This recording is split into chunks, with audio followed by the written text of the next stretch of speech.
시원성가대 찬양 감사합니다.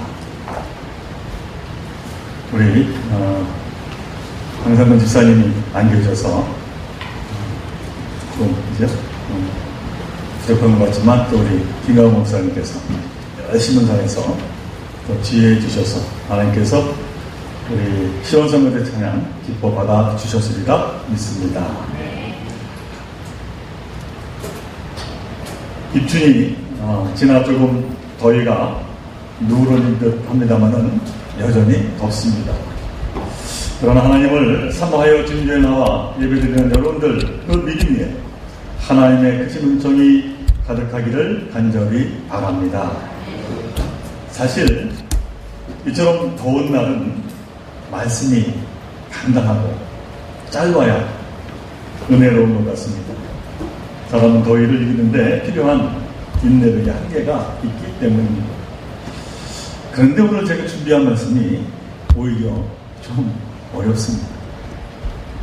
어렵기보다는 집중력이 요청되는 말씀입니다. 학생들이 쓰는 말 가운데서 열공한다 라고 하는 말이 있습니다만은 말씀에 열심을 내심으로 이 더위를 이겨내시기를 바랍니다.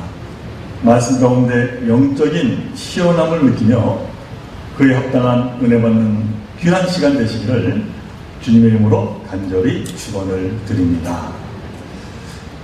보통 성서학자들은 오늘 본문으로 택한 이 요한복음서가 쓰인 것이 대체로 주후 80년에서 90년으로 보고 있습니다.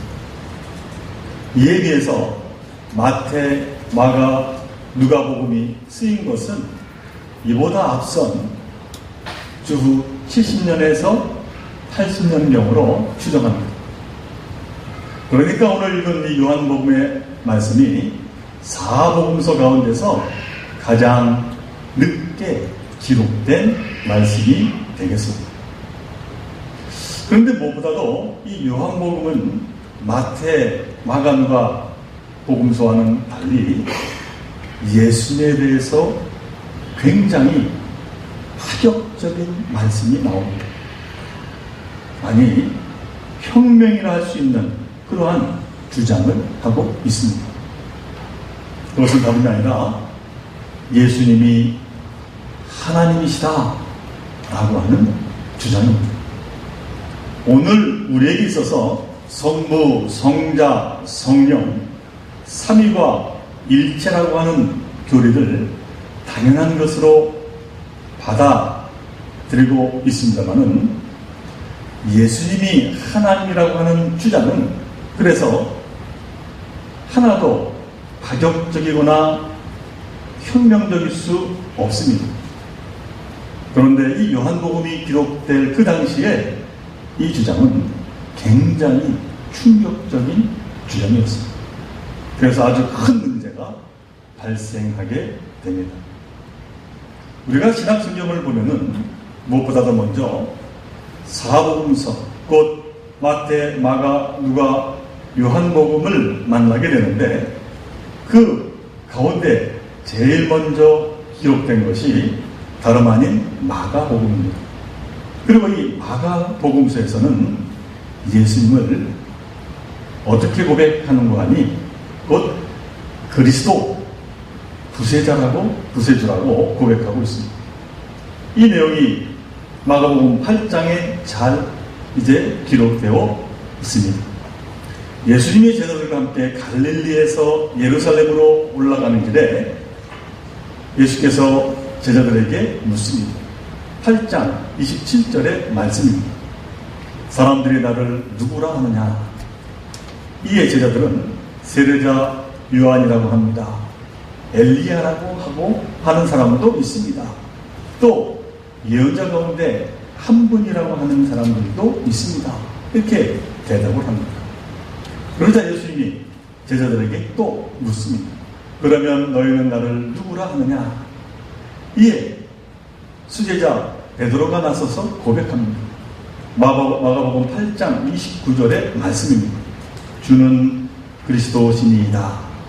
이것이 마가복음이 증언하고 있는 예수님에 대한 고백입니다. 예수님은 그리스도이십니다. 그런데 이 마가복음보다 약 10년 뒤에 기록된 마태복음을 보면 베드로의 이 대답이 다릅니다.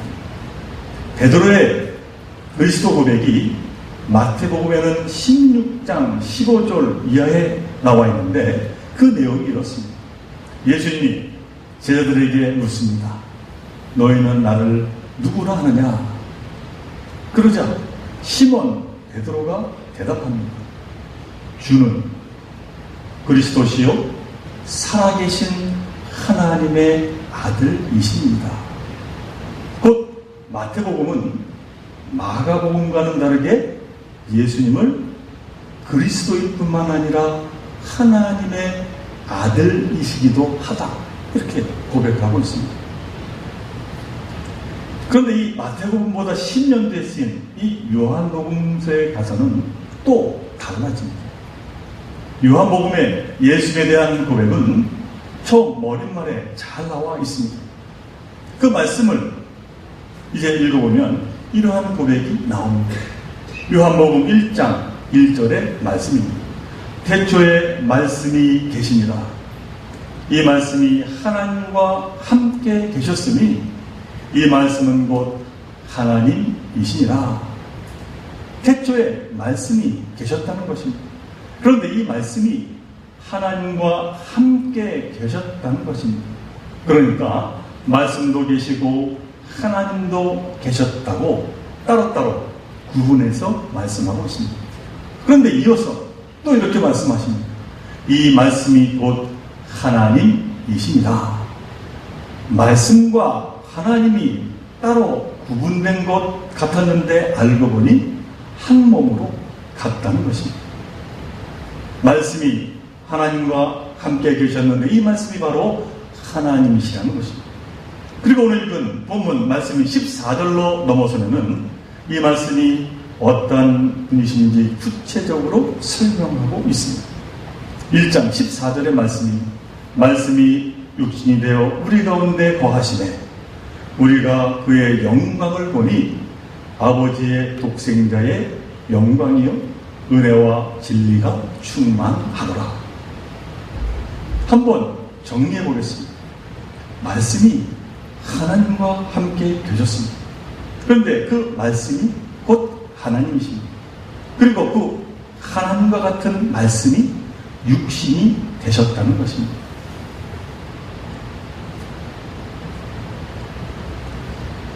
자, 이처럼 복음서는 예수님이 어떠한 분인지 점진적으로 그러나 최종적으로 말씀합니다. 마가복음은 예수님을 그리스도라고 고백을 했습니다. 그리고 마태복음서에서는 그리스도요 하나님의 아들이라고 고백을 하고 있습니다. 그리고 더 나아가 요한복음에서는 예수 그리스도는 하나님이라고 고백하게 되었다라고 하는 말씀입니다. 우리는 이러한 완결된 믿음의 고백을 초기 그리스도인들이 예배 때마다 암송했던 빌립보서 2장 6절로 8절 말씀 속에서 찾아볼 수가 있습니다. 이렇게 고백한 우리 함께 읽은 교동문입니다. 그는 근본 하나님의 본체시나 하나님과 동등됨을 취할 것으로 여기지 아니하시고 오히려 자기를 비워 종의 형체를 가지사 사람들과 같이 되셨고 사람의 모양으로 나타나사 자기를 낮추시고 죽기까지 복종하셨습니다. 곧 십자가에 죽으심이라. 곧 예수님은 하나님의 본체시라고 고백하고 있습니다. 하나님이 말씀이 육신이 되었는데 그 육신이 예수 그리스도시다. 곧 하나님이 예수 그리스도시라고 그렇게 요한이 고백하고 있는 것입니다. 그런데 이와 같은 요한복음의 고백은 당시 유대교 내에서 너무나도 큰 문제를 일으키게 되었습니다. 마태, 마가, 누가복음이 기록될 당시만 해도 그리스도교는 유대교와 크게 분리되어 있지 않았습니다. 바리새파나 사두개파 정도는 안 되었지만은 그래도 유대교의 한 작은 종파 중에 하나로 그렇게 그냥 보았습니다. 그런데 예수님이 하나님이시다 라고 하는 고백을 하면서부터 그리스도교는 유대교로부터 크게 배척을 받기 시작했습니다. 그 이유는 유대교는 바로 유일신앙을 근본으로 삼고 있었기 때문입니다. 이 유대인들에게 유일신앙이라고 하는 것이 무엇입니까? 하나님은 한 분뿐이라고 하는 신앙입니다. 저들이 생각하기에는 하나님은 여호와 하나님 한 분뿐인데 어떻게 예수가 하나님일 수 있겠는가? 라고 하는 것이었습니다. 이는 마치 해가 하나가 아니고 둘이라고 하는 말과 같이 너무나도 허무맹랑하게 들렸습니다. 저들이 수천 년간 믿어온 유일신앙을 파괴하는 이단적인 주장이 아닐 수가 없었다라고 하는 것입니다. 그래서 마침내 이 그리스도교는 유대교로부터 추방당하기에 이릅니다. 바로 이러한 상황을 반영하고 있는 것이 요한복음입니다. 그런데 여기에 대해서 그리스도교는 또 다른 어려운 상황에 직면하게 됩니다. 그것은 다름이 아니라 그리스 철학의 영향을 받은 영지주의와의 충돌이었습니다. 이 영지주의라고 하는 것은 새로운 사상이었는데 하나님은 하늘에 계시고 하나님은 영이시며 하나님은 하나님이지 사람이 아니다 라고 하는 주장이었습니다. 이들은 영적인 것은 좋은 것이고 육적인 것은 나쁜 것이었습니다. 그러므로 하나님은 영이시지 육이 아니며 따라서 육적인 것은 어떤 것도 하나님일 수가 없다고 주장을 했습니다. 그런데 이 주장에 맞서서 요한복음은 참 인간 예수가 그리스도시요 참 하나님이라고 선포하고 있는 것입니다. 조금 전에 읽은 본문 11장 14절의 말씀입니다. 말씀이 육신이 되어 우리 가운데 거하시네. 하나님이 사람이 되셔서 우리와 함께 하셨다는 것입니다. 오늘 읽은 본문 18절에서 이 사실을 분명히 말씀하고 있습니다. 본래 하나님을 본 사람이 없으되 아버지 품속에 있는 독생하신 하나님이 나타나셨느니라. 그러므로 너희는 하나님은 보이지 않아야 하며 하나님은 영이어야 한다고 주장하지만 독생하신 하나님이 나타나셔서 우리는 그분을 만났기 때문에 믿는다고 그렇게 고백하는 것입니다. 우리는 그분에 대해서 눈으로 보았으며 심지어 손으로 만져보았기에 믿는다는 것입니다. 곧 예수 그리스도로 이 땅에 오신 하나님, 이 고백이 그리스도 교회의 근본적인 신앙이었다라고 하는 말씀입니다. 다윗처럼 예수님은 그리스도시며 하나님의 아들이시며 하나님과 같은 분으로 이 땅에 오셨습니다. 오늘 본문 14절 말씀에서 표현하듯이 말씀이 육신이 되셔서 우리에게 오신 것입니다. 그런데 바로 이 말씀, 오늘 말씀의 제목입니다마는 말씀이 육신이 되었다 라고 하는 이 표현 안에는 참으로 놀라운 의미가 담겨져 있습니다. 이 표현은 결코 단순한 표현이 아닙니다. 여기에는 그 무엇과 비길 수 없는 지극히 높고 깊고 넓은 하나님의 긍휼하심이 담겨있다라고 하는 말씀입니다. 말씀이 육신이 되었다라고 하는 말에서 말씀은 제가 설명드렸습니다만 하나님이요 예수 그리스도라고 그렇게 설명해 드렸습니다. 그런데 그 말씀이 육신이 되셨다는 것입니다. 여기에서 육신이라고 하는 이제 단어는 헬라어로 사크르스 이렇게 기록이 되어 있습니다. 그러니까 말씀이 육신이 되었다라고 하는 이 말은 하나님이 예수 그리스도로 사르크스가 되었다는 말입니다. 그런데 여기서 사르크스라고 하는 단어는 고깃덩어리라고 하는 뜻을 가지고 있습니다. 그리고 그 당시에 이 사르크스, 곧 고깃덩어리란 더 이상 낮아질 수 없는 가장 하찮고 비천한 것을 가리키는 말입니다. 그러니까 하나님, 곧 가장 존귀한 분이 가장 하찮고 비천한 고깃덩어리가 되었다라고 하는 말입니다. 이는 그 당시 세계관 속에서 도저히 있을 수 없는 고백이 아닐 수가 없었습니다. 이는 마치 동그란 네모난 동그라미, 그런 말처럼 가능하지만 실제로는 불가능한 말이었습니다. 어찌 하나님 고깃덩어리가 되어 이 땅에 온다는 말입니까? 이것은 신성모독이었습니다. 그런데 요한복음 실제로 이러한 일이 일어났다고 고백하고 있는 것입니다. 제가 신방을 다니다 보면은 여러분들 가운데 반려동물, 특히 개를 키우는 분들이 많이 계십니다. 저도 개를 무척 좋아하고 이뻐합니다. 집집마다 보면은 마치 부모가 자식을 돌보듯이 개를 돌보고 키웁니다. 그만큼 사랑스럽습니다. 예전에는 그래서 이 개 이름을 외국식 이름으로 세미니, 도날드니 하면서 그렇게 지었습니다만은 요즘은 순돌이, 순심이 하면서 한국식 이름으로 많이 짓고 있습니다. 이는 그만큼 가족의 일원이 되었다라고 하는 것입니다. 제가 아는 선배 목사님도 개를 얼마나 이뻐했는지 모임에 참가했다가도 이 개 운동을 시킬 시간이 되면 여지없이 자리에서 일어났습니다. 그래서 제가 한번 물어봤습니다. 아니, 개 운동시키는 것이 그렇게 중요한 일입니까? 그랬더니 그 선배 목사님 이렇게 대뜸 대꾸합니다.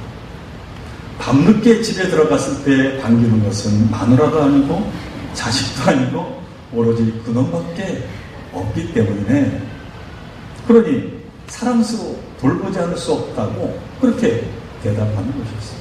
일리가 있는 말입니다. 그런데 우리가 아무리 개를 좋아해도 내가 개가 될 수는 없습니다. 개를 마치 내 자식처럼 사랑하고 부모의 역할을 할 수 있을지언정 내가 낮아서서 개와 동일시되는 것은 불가능하다라고 하는 것입니다. 이것이 우리들의 반려동물에 대한 사랑이요 한계입니다. 어디까지나 개는 개고 인간인 나는 나입니다. 그런데 오늘 말씀이 육신이 되었다는 것입니다. 이는 내가 개를 위해서 개가 되었다라고 하는 것입니다. 아니, 그보다 더 낮아진 일입니다. 사랑하는 종교의 성도 여러분, 이처럼 우리를 향한 하나님의 사랑에는 한계가 없습니다. 전능하신 거룩하신 하나님께서 작아지시고 낮아지시고 스스로를 비우셔서 우리를 직접 만나신 것입니다. 그리고 우리를 구원하셨습니다.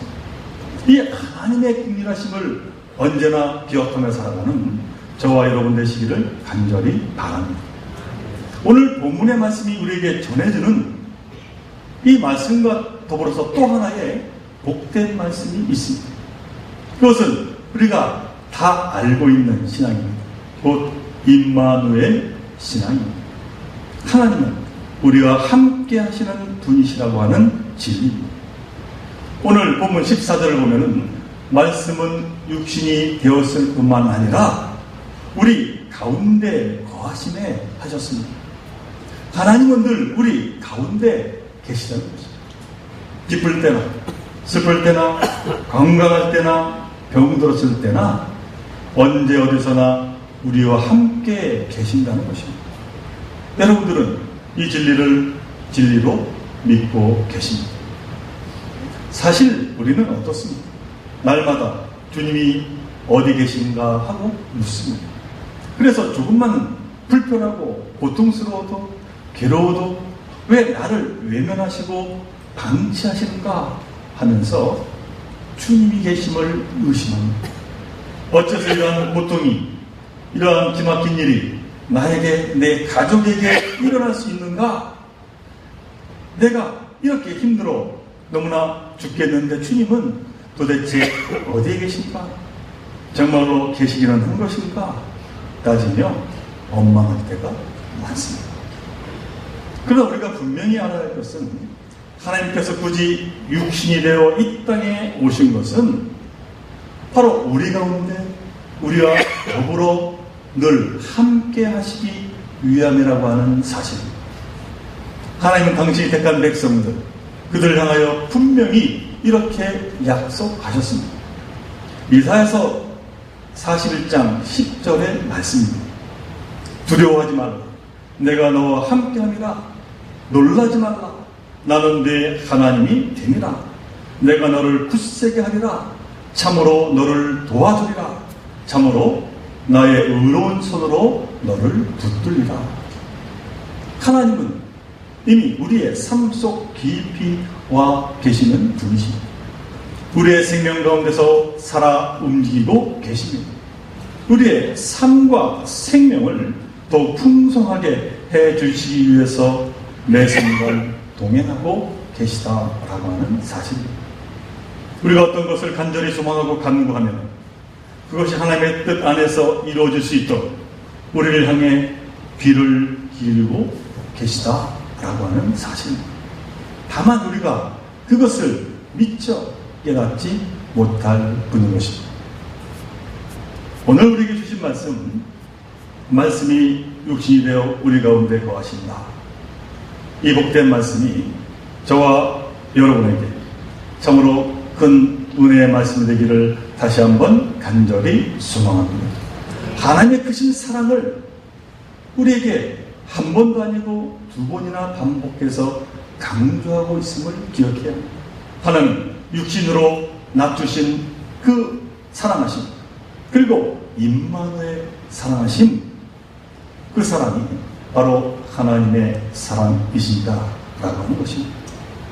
사랑하는 종교회 성도 여러분, 이토록 지극한 하나님의 사랑을 받은 우리는 이제 어떻게 하며 살아가야 하겠습니까? 우리 또한 하나님께 받은 그 크신 사랑을 나누며 살아가야 하지 않겠습니까? 말씀이 육신이 되어 우리 가운데 오신 예수 그리스도께서 십자가에 달려 돌아가시기 전에 제자들에게 마가복음 12장 29절로 31절을 통해서 이렇게 간곡하게 당부하는 말씀이 계십니다. 첫째는 이것입니다. 이스라엘아 들으라. 주 곧 우리 하나님은 유일한 주시다. 네 마음을 다하고 목숨을 다하고 뜻을 다하고 힘을 다하여 주 너의 하나님을 사랑하라 하신 것이요. 둘째는 이것이니 네 이웃을 네 자신과 같이 사랑하라 하신 것이라.